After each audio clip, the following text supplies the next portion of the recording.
We're not holding American children hostage for crimes that their parents have committed. And besides, seeking asylum and freedom is not a crime.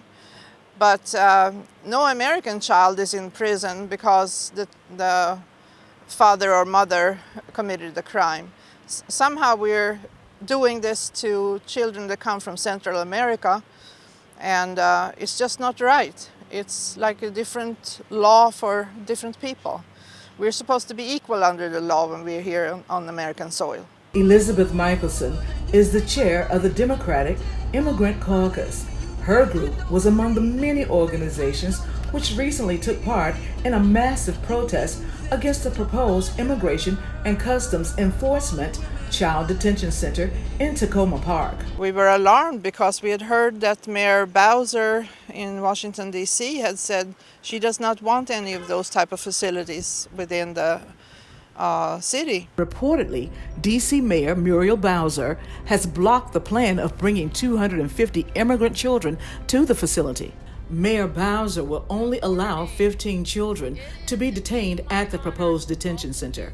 Reverend Graylin Hagler is the senior pastor of Plymouth Congregational United Church of Christ. The site behind us is proposed to be a children's detention center for immigrant children, and what we've seen along the border as basically concentration camps. It's a very large building, and that's usually how it starts. They start with a few beds.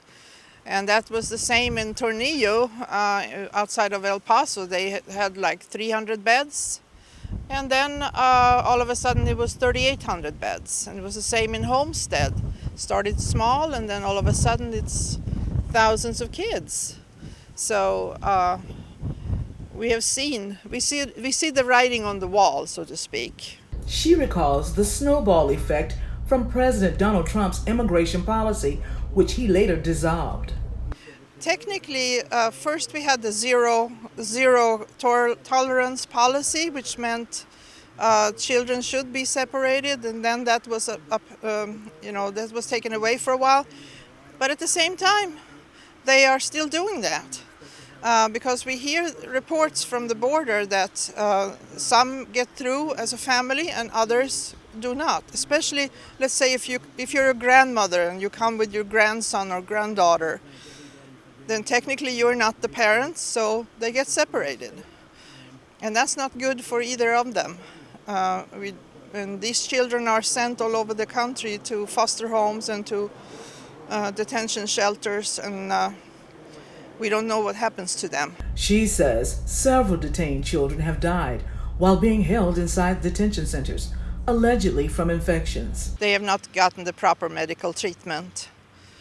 And how can you? A border police is not a doctor or a nurse, So they have the wrong people taking care of these children. According to her, detention centers are big business in the U.S. In Tornillo and Homestead, apparently each night for each person in there, it costs $770, and that's tax money that goes to the subcontractor.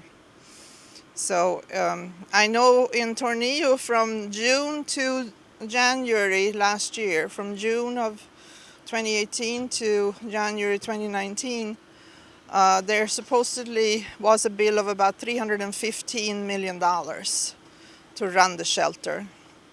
Because there's no water, there's no electricity out in the desert. Everything had to be trucked in, and generators and so on. And over 2,000 people working there as guards. So it's a big business. And people have caught on to that. And like Mr. Jamal in D.C., he has now gotten the subcontract, $20 million for this supposed child prison that's going up in D.C. In Kingstown, Elaine Rackley for Breaking Through News. Private industry making money out of the misery of brown and black people.